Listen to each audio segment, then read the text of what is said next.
Contract బాధ్యతల నుంచి Megha company తప్పుకొనుందా? మొన్నటి చంద్రబాబు పోలవరం టూర్లో మేఘా కృష్ణారెడ్డి ఎందుకు కనిపించలేదు? పోలవరానికి మేఘా కృష్ణారెడ్డిని చంద్రబాబే రావద్దని చెప్పారా, లేక కృష్ణారెడ్డి చంద్రబాబు టూర్కు దూరంగా ఉన్నారా? ఇప్పుడు ఇదే అంశం ఆంధ్రప్రదేశ్ రాజకీయాల్లో హాట్ టాపిక్ గా మారింది. ఇంతకీ చంద్రబాబు పోలవరం టూర్లో ఏం జరిగిందో ఇన్న రిపోర్టులు చూద్దాం.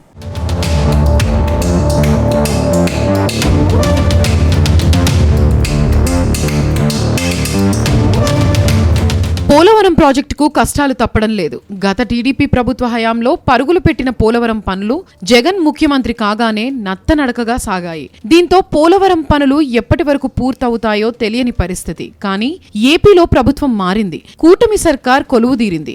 దీంతో ఎలాగైనా సరే పోలవరాన్ని పూర్తి చేయాలని కృత నిశ్చయంతో చంద్రబాబు ఉన్నారు. కేంద్రం నుంచి ప్రత్యేక నిధులు తీసుకువచ్చి ప్రాజెక్టుకు ఓ రూపునివ్వాలని భావిస్తున్నారు. ఇదే సమయంలో ఓ అంశం తీవ్ర చర్చనీయాంశంగా మారింది. పోలవరం ప్రాజెక్టు పనులను మేఘా కంపెనీ చేపట్టింది. అయితే చంద్రబాబు పోలవరం టూర్లో మేఘా అధినేత కృష్ణారెడ్డి ఎక్కడా కనిపించకపోవడం అటు అధికార వర్గాలతో పాటు రాజకీయ వర్గాల్లో కూడా హాట్ టాపిక్ గా మారింది.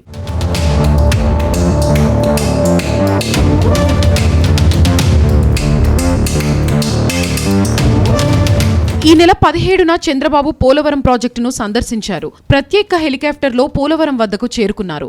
ఆ తర్వాత ప్రాజెక్టుపై ఏరియల్ సర్వే నిర్వహించారు. అనంతరం ప్రాజెక్టును నేరుగా సందర్శించారు.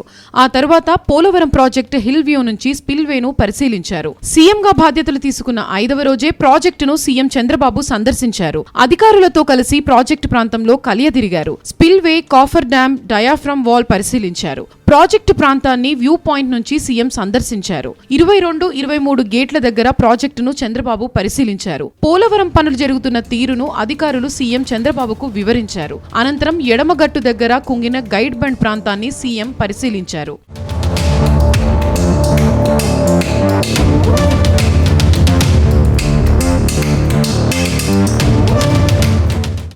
ఇక చంద్రబాబు పోలవరం టూర్లో ఓ అంశం హాట్ టాపిక్ అయింది. పోలవరం ప్రాజెక్టు నిర్మాణాన్ని చేపట్టిన మేఘా సంస్థ అధినేత కృష్ణారెడ్డి ఎక్కడా కనిపించలేదు. అయితే కాంట్రాక్టర్ మేఘా కృష్ణారెడ్డిను చంద్రబాబే రావద్దని చెప్పారా, లేదంటే ఆయనే దూరంగా ఉన్నారా అన్న చర్చ సాగుతోంది. ప్రభుత్వం మారిన తర్వాత పోలవరం వంటి కీలక ప్రాజెక్టు సందర్శనకు ముఖ్యమంత్రి వెళితే ఆ ప్రాజెక్టు పనులు చేస్తున్న కాంట్రాక్ట్ సంస్థ అధినేత రావటం అన్నది సాధారణ విషయం. గతంలో సీఎం ప్రాజెక్టు విజిట్ కు వెళ్లిన సమయంలో అక్కడ కృష్ణారెడ్డి కూడా హాజరయ్యి ప్రాజెక్టు పురోగతి గురించి వివరించారు. కానీ ఈసారి మాత్రం అలా జరగకపోవడంతో ఇది చర్చనీయాంశంగా మారింది. వాస్తవానికి 2014 ఎన్నికల తర్వాత పోలవరం పనులు శరవేగంగా సాగాయి. అప్పటి సీఎం చంద్రబాబు పోలవరం పనులను నవయుగ కంపెనీకి అప్పగించారు. ఆ తర్వాత ఆంధ్రప్రదేశ్ ముఖ్యమంత్రిగా జగన్ బాధ్యతలు తీసుకున్నారు. దీంతో అప్పటి కాంట్రాక్టర్ ను తప్పించి పనులన్నిటినీ రివర్స్ టెండరింగ్ పేరుతో మెగా ఇంజనీరింగ్ కు అప్పగించారు. దీని ద్వారా తాము 100 కోట్ల రూపాయలు ఆదా చేసినట్లు కూడా ప్రచారం చేసుకున్నారు. 100 కోట్లు ఆదా చేశామని చెప్పి ఏకంగా 4,500 కోట్ల రూపాయల పనులను మళ్లీ మెగా సంస్థకు కట్టబెట్టారు. ఇప్పుడు ప్రభుత్వం మళ్లీ మారింది. దీంతో గతంలో జగన్ సర్కారు అప్పనంగా కేటాయించిన 4,500 కోట్ల రూపాయలపై చంద్రబాబు ఎలాంటి నిర్ణయం తీసుకోబోతున్నారు? అసలు ఇప్పుడు కాంట్రాక్టర్ మార్పు సాధ్యం అవుతుందా అన్నది ఆసక్తికరంగా మారింది.